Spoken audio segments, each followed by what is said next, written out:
Buen día a las personas que en algún momento vean este video. Hoy la Academia Adabar y la Animación Bíblica de Irapuato quiere proponerles a ustedes unos momentos de estudio y reflexión acerca de este tema. ¿Por qué crucificaron a Jesús? Y como subtítulo, la pista sinóptica. Al hablar de pista, estamos hablando de un indicio que nos permite avanzar en una investigación, tomando como referencia, en este caso, los evangelios sinópticos, Mateo, Marcos y Lucas.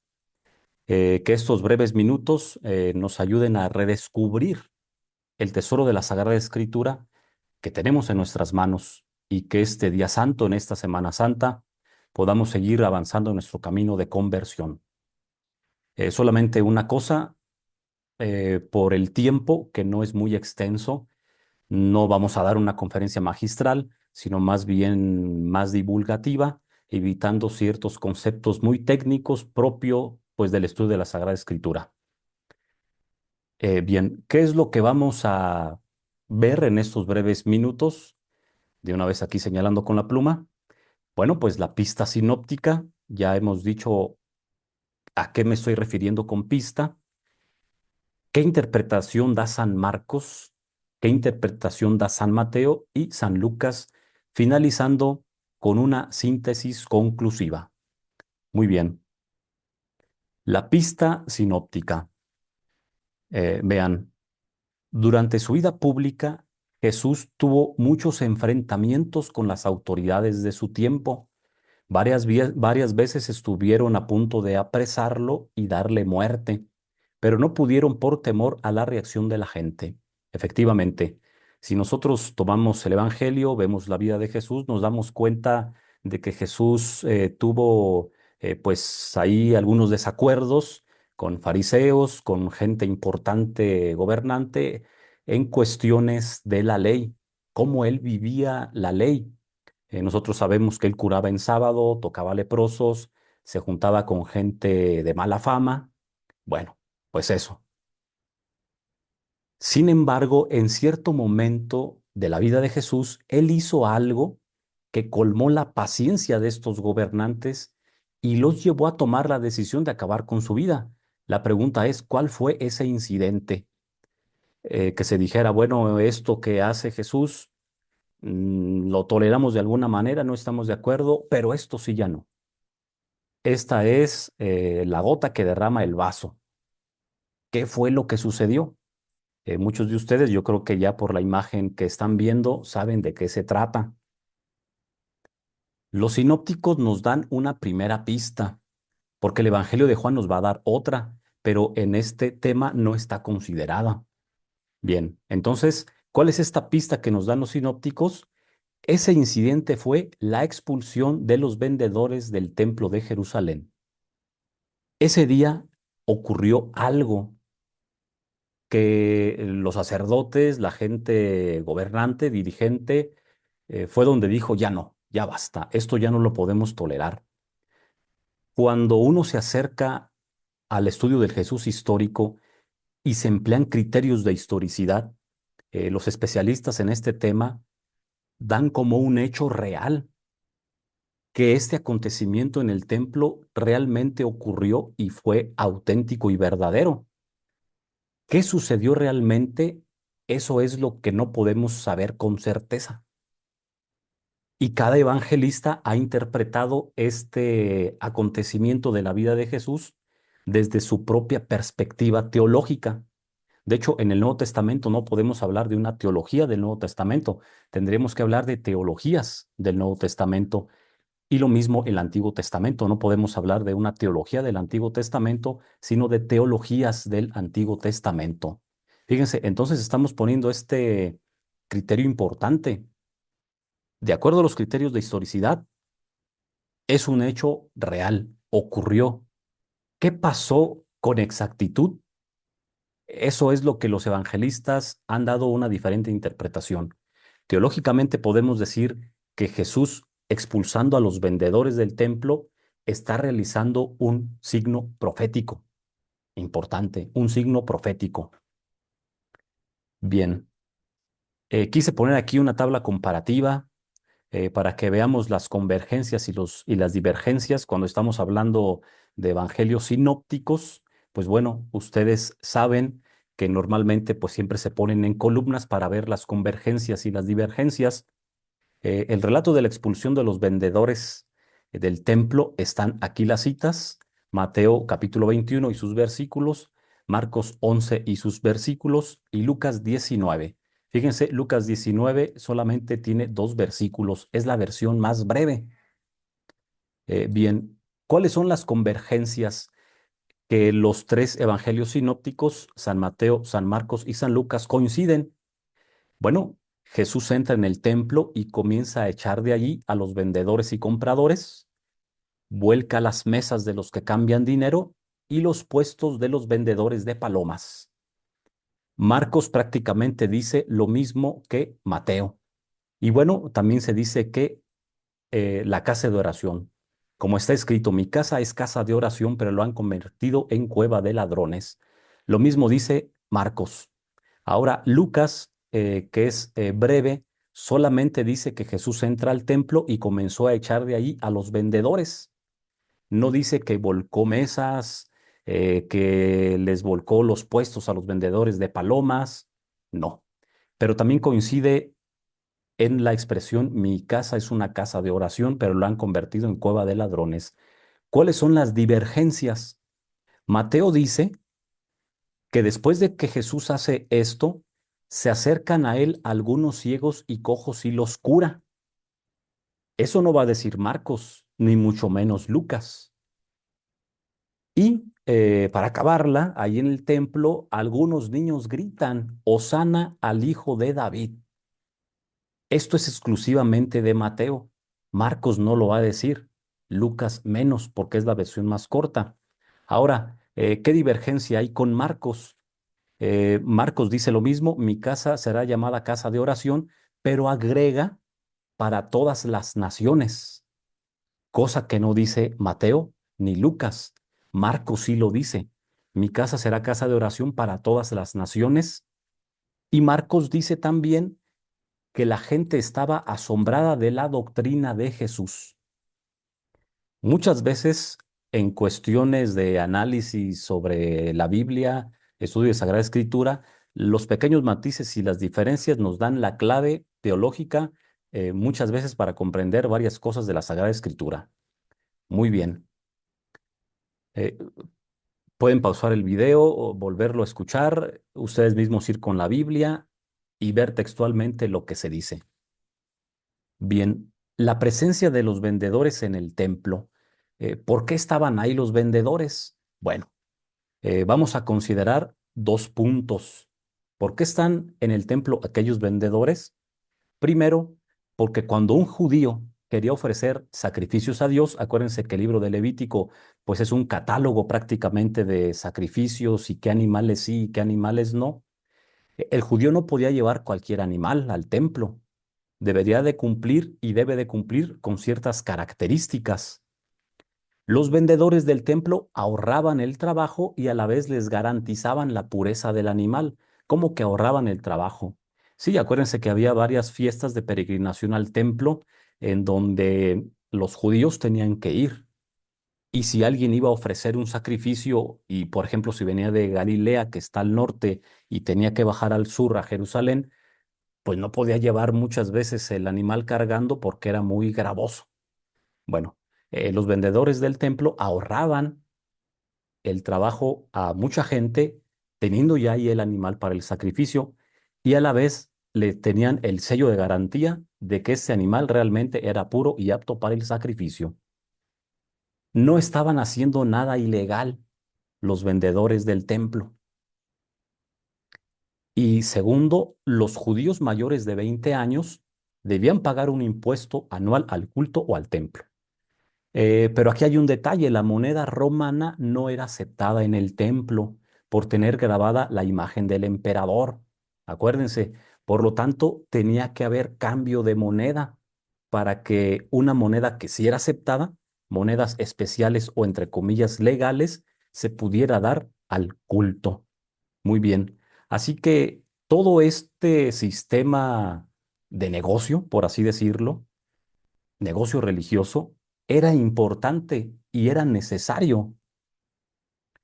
Ese comercio religioso que era tolerado por los sacerdotes, ellos percibían por ello una parte de las ganancias y tenía lugar, esto es lo más importante y va a ser una clave, los vendedores se ponían en el atrio exterior del templo llamado atrio de los gentiles. Esa es una clave. Vemos aquí un mapa, una gráfica del templo. Fíjense, yo creo que muchos de ustedes ya lo saben. Esto que está aquí, este edificio, pues era considerado el templo principal. Aquí es el que se divide en tres partes y hasta la parte más íntima, pues el santo de los santos, ¿no? Donde solamente el sumo sacerdote entraba. Aquí tenemos esta imagen de este edificio, el patio de las mujeres, que era prácticamente este, y bueno, ya después ahí la otra división. El atrio de los gentiles era todo esto, así. Incluso si lo pudiera poner con otro color, podríamos decir que era esto. Esto era considerado el atrio de los gentiles. Ahí está. Los gentiles no podían, regresando a la pluma, los gentiles no podían entrar a este edificio, a este que está aquí. Ellos se quedaban fuera.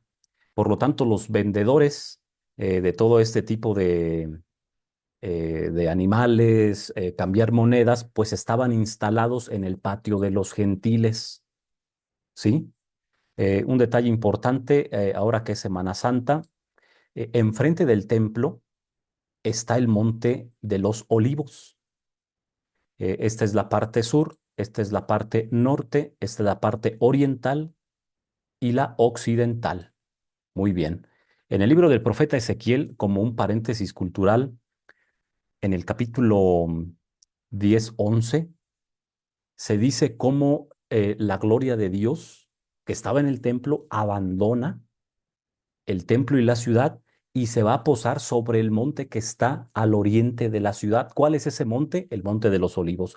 ¿Y qué pasó el domingo de Ramos? ¿De dónde vino Jesús? Del Monte de los Olivos. Es decir, en una teología del Nuevo Testamento, Jesús, la gloria de Dios está regresando al templo de Jerusalén.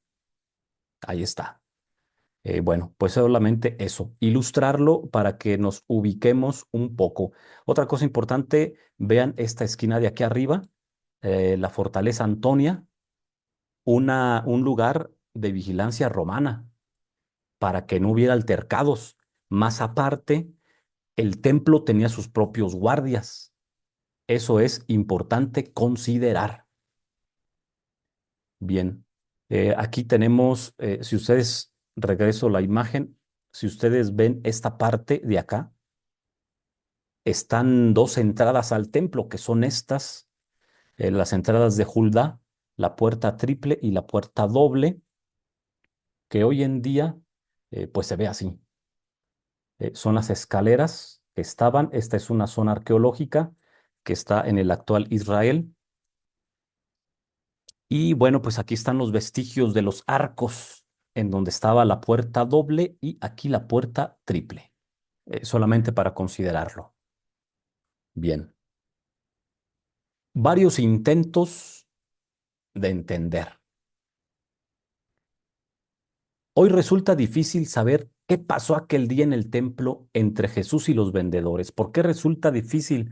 Porque bueno, eh, resulta complicado cómo un hombre en medio de una multitud y con guardias en el templo pudo haber hecho un desastre total en todo aquel lugar. Hoy los especialistas cuando hablan de historicidad de los evangelios, de Jesús histórico, dicen algo ocurrió. Efectivamente algo ocurrió, no podemos decir que no. Pero ¿qué fue lo que pasó cuando había tanta vigilancia? Y si había un altercado, inmediatamente los guardias intervenían. Ese es el detalle. Algo sí es cierto, y lo vuelvo a repetir por cuarta vez, quinta vez, Algo ocurrió ese momento. Jesús tuvo un problema en el templo, que hizo algo y que les provocó que pues los demás lo vieran mal y dijeran, pues el dinero, nuestros bolsillos, no lo vas a tocar, no vas a tocar la institución del templo y ya no vamos a tolerar más pues esas iniciativas que tienes de Mesías. Bueno, pues ahí está. Fíjense, es probable que no solo a nosotros nos resulte difícil comprender exactamente qué pasó ese día, sino que ya en los primeros tiempos, cuando en las primeras comunidades cristianas se transmitía oralmente el Evangelio, tampoco había suficiente claridad por qué se había producido ese enfrentamiento en el templo de Jesús con los vendedores del templo. Acuérdense que los evangelios, las versiones del evangelio se empiezan a escribir de 3 a 4 décadas después de que Jesús muere y resucita. Por eso, cuando años más tarde los evangelistas compusieron sus obras, al llegar a este suceso, cada uno trató de entenderlo adaptándolo a su propia teología. Ahora, algo importante, a lo mejor ustedes ya se han dado cuenta, algunos de ustedes, San Juan también narra este acontecimiento. Pero para San Juan, la purificación del templo o Jesús en el templo tiene otra intención teológica. Para San Juan hay otra pista que nos dice por qué decidieron llevar a Jesús a la crucifixión.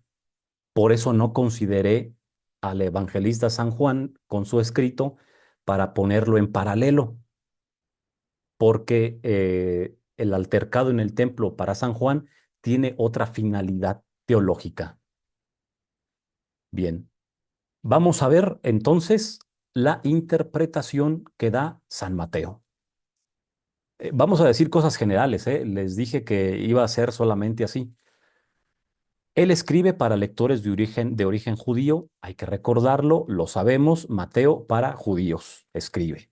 Bien, el día de la entrada en Jerusalén, la ciudad entera había aclamado a Jesús como rey y Mesías. Esto es clave. De modo que San Mateo quiere decir que Jesús acaba de ingresar en el templo. Jesús que acaba de ingresar en el templo es el Mesías que ellos estaban esperando. Acuérdense lo que dijimos de Ezequiel. La gloria de Dios se va del templo y de la ciudad y se pone en el monte que está al oriente de la ciudad. Jesús viene de ese monte. Ahora, según la creencia judía, el templo de Jerusalén estaba impuro desde hacía muchos años. En el año 167 a.C., un rey llamado Antíoco Epífanes había invadido el templo de Jerusalén y había ofrecido en su santuario sacrificios a los dioses paganos. Eso fue un golpe duro para el judaísmo. Desde ese entonces los judíos sentían que su templo estaba manchado. Solo les quedaba aguardar y según una profecía en Malaquías 3, eh, estaban aguardando que el templo se purificara y en Macabeos 1, un enviado, un Mesías, llegaría a purificarlo. Por estas fechas es cuando surgen los esenios. Aquellas personas que dicen, esto está mal, vámonos de aquí, vámonos al desierto, esperando la restauración. Es ahí donde surge la figura del maestro de justicia, etcétera. ¿Qué podemos decir? A San Mateo le interesa el templo y mostrar a Jesús que se presenta como el Mesías, que viene a tomar posesión de él y a purificarlo. Por eso decidieron matarlo. ¿Por qué? Porque Jesús se está presentando como el Mesías, que ha venido a dar cumplimiento a esas profecías. Bien, ahora la interpretación de San Marcos. Él escribe a cristianos de origen pagano. Cuando hablamos de pagano, hablamos de personas que adoran otros dioses, en pocas palabras, ¿no? En el templo de Jerusalén había dos áreas bien definidas. Incluso ya lo vimos ahorita en el mapa.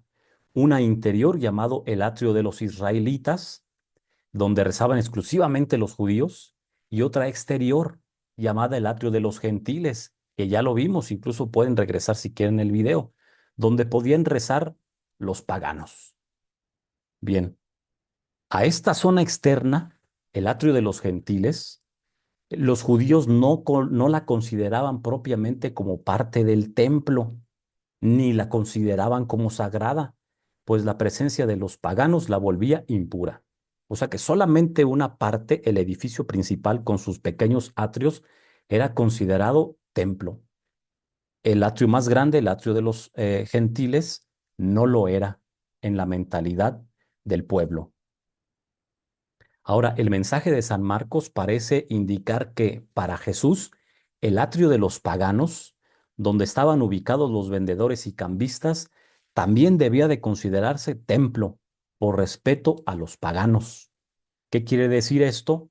Lo que se propone Jesús, según la teología de San Marcos, es colocar a todos, por eso San Marcos dice, mi casa será casa de oración para todas las naciones, es colocar a todos, judíos y paganos, a un mismo nivel, algo escandaloso, y convierte el templo de Jerusalén en un lugar de oración para todas las naciones sin excepción. Finalmente, la interpretación de San Lucas nos va a llevar a decir lo siguiente. Recordemos que San Lucas escribe para una comunidad helenista, es decir, griega, formada por paganos y judíos que se han convertido.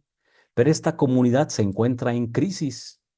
Incluso vemos en el Evangelio de San Lucas una distinción de clases entre los que tienen dinero y los que no. Y muchas veces los que tienen dinero son indiferentes. De ahí que surja la parábola del rico y Lázaro. Esta comunidad que tiene crisis interna, pues está amenazada con dividirse por problemas que han surgido. Por eso, el evangelista busca eliminar de su escrito evangélico casi todas las escenas de violencia y agresión que pudieran aumentar más las tensiones de un grupo y otro. Si está formada por judíos conversos y paganos que se han convertido, bueno, sería prudente para la teología de San Lucas considerar omitir muchas cosas de este altercado en el templo para no aumentar las tensiones que ya había entre sus lectores. ¿Qué pretendió entonces Jesús aquel día en el templo de acuerdo probablemente a la teología de San Lucas? Simplemente convertirlo en un lugar apto para sus enseñanzas, algo que no irritaba a ninguno de los lectores de su comunidad, ni a un grupo ni a otro. Por eso, a partir de este momento, aparecerá Jesús enseñando permanentemente en el templo. Aquí tenemos las citas. Y por este motivo decidieron llevarlo a la crucifixión. ¿Cuál es la síntesis conclusiva? Prácticamente ya para terminar, cerca del final de su vida, Jesús tuvo una disputa con los vendedores del templo que le costó la vida. Cada evangelista se encargó de darle al caso su propia interpretación según su teología y sus destinatarios. Muy bien. Para San Marcos, Jesús quiso abrir el templo a los paganos universalmente. Para Mateo, quiso purificarlo como Mesías. Y para San Lucas, quiso adaptarlo como lugar de enseñanza y unidad. ¿Quién es el que está en lo cierto? Todos.